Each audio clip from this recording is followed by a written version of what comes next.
It's that time again. Welcome back to another episode of Rice Rewind. And I am continuing with my re-releases of my interviews with the man, the myth, the legend, the late John McAfee. And today I am re-releasing interview number 2. At this time, I was still working as a contributor for World Alternative Media. And this interview took place on March 15th, 2019. And this is the first interview that I did with John while he was on the run, and at the time, he was in the Bahamas.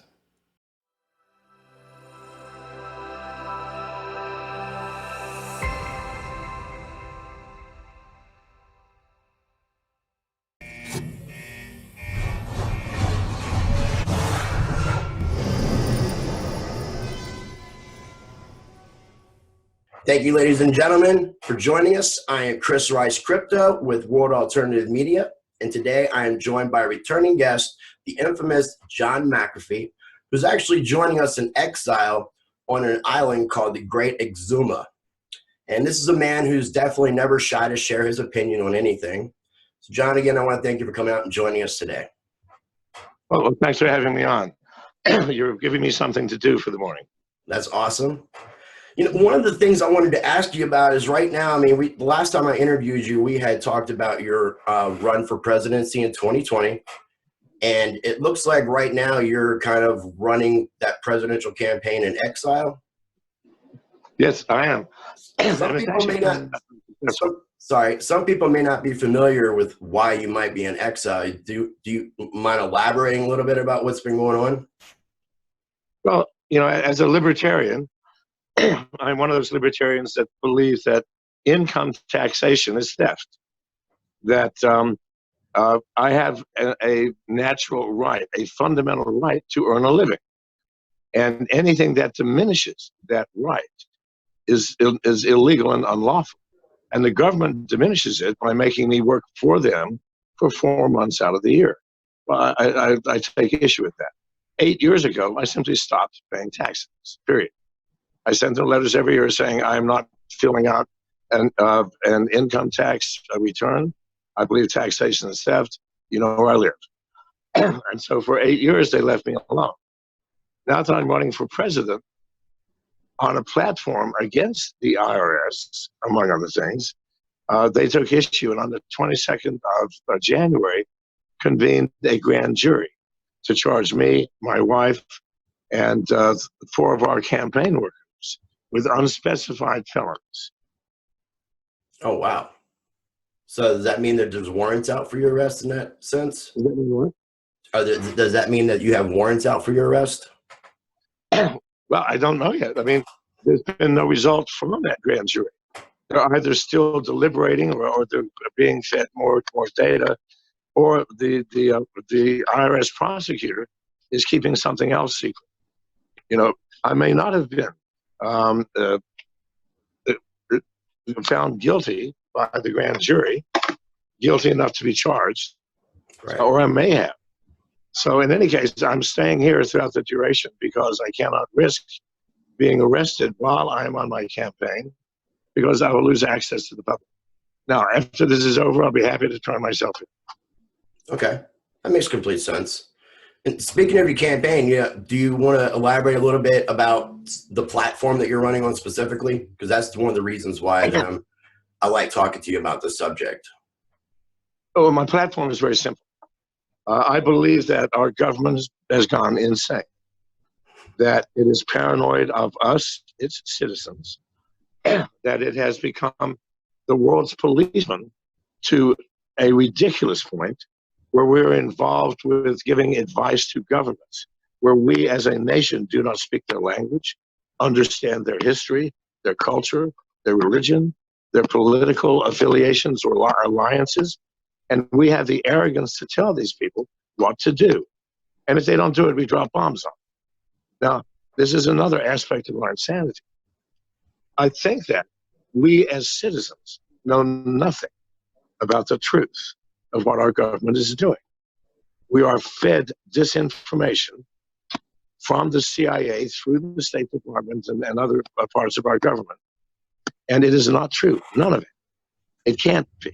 Secrets are the main thing that our government does is keep secrets while spying on us, the citizens, through cameras, through satellites, by affiliations with Google and other places that collect data.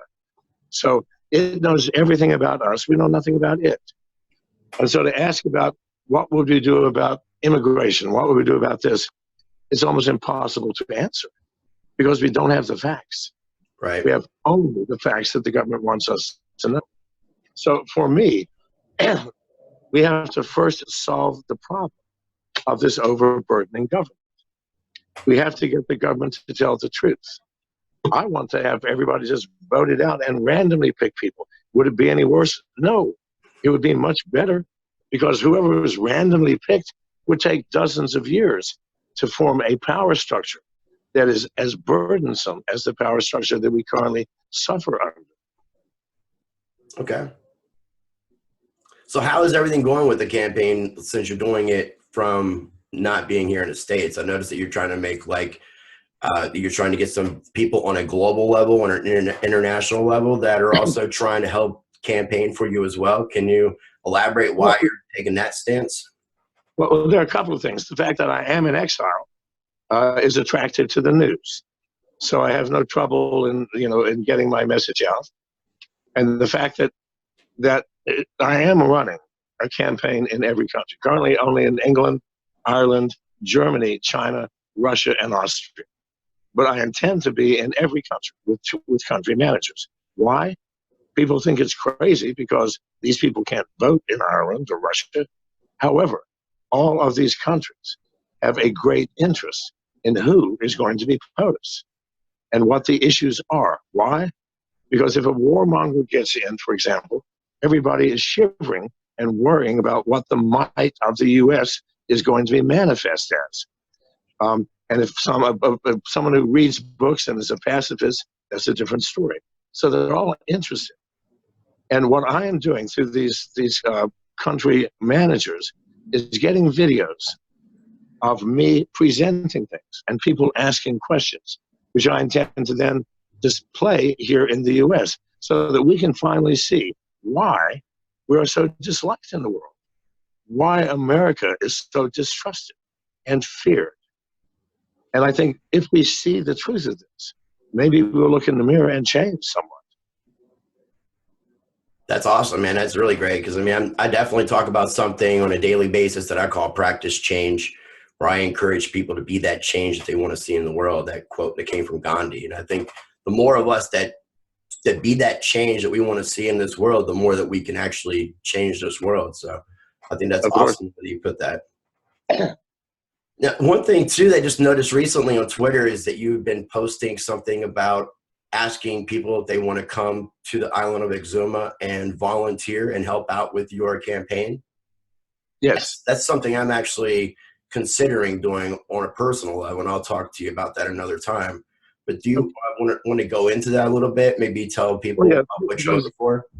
Because I have to have staff here in order to run a campaign legitimately. If it's going to be any campaign at all. And I'm asking basically people who are self-supporting, adventurous types who might be bored with their lives and want an adventure to come here.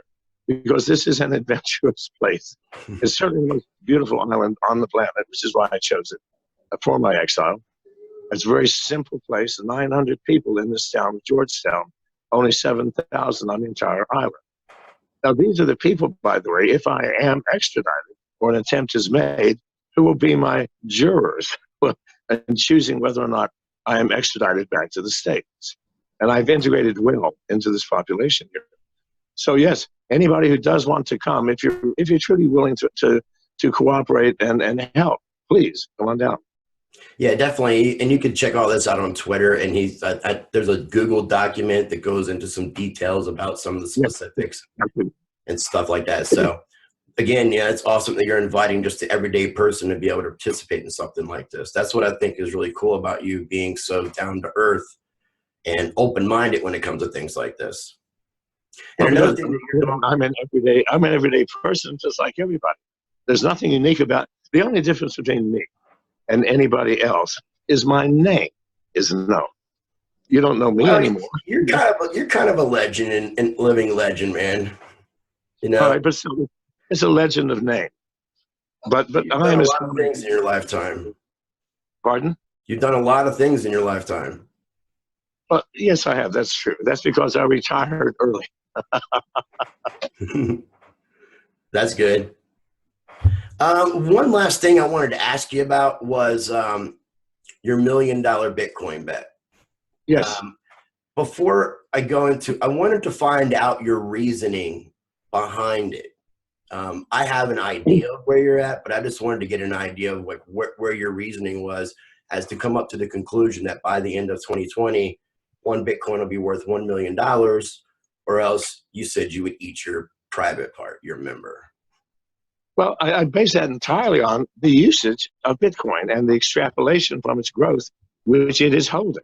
Now, the value of Bitcoin is not the market value that we are trading at.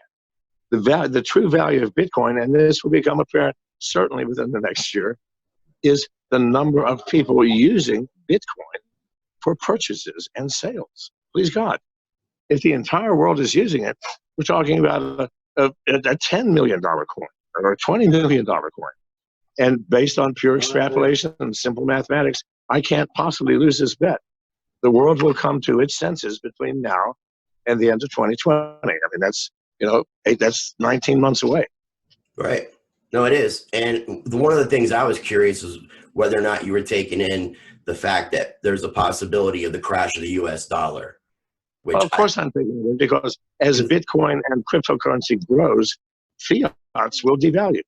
That's the other thing, of course. So I guess since we're on this line right here, what are your thoughts and feelings on the Federal Reserve? I mean, nothing good, that's for sure. It's probably the worst thing that ever happened to America, and it is one of the key key fulcrums of power that we need to diminish. Centralized power is the Federal Reserve is the epitome of that, and so it's got to go, and it will go on its own. We don't need to do anything. As cryptocurrencies emerge, it will disappear. Awesome. I like that. Is there anything else that you want to add, John, before we wrap things up? No, I think you covered the bases, sir.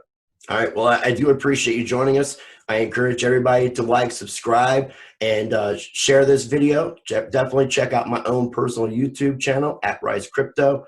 John, again, thank you for everything. And I encourage everybody, be the change by practicing change.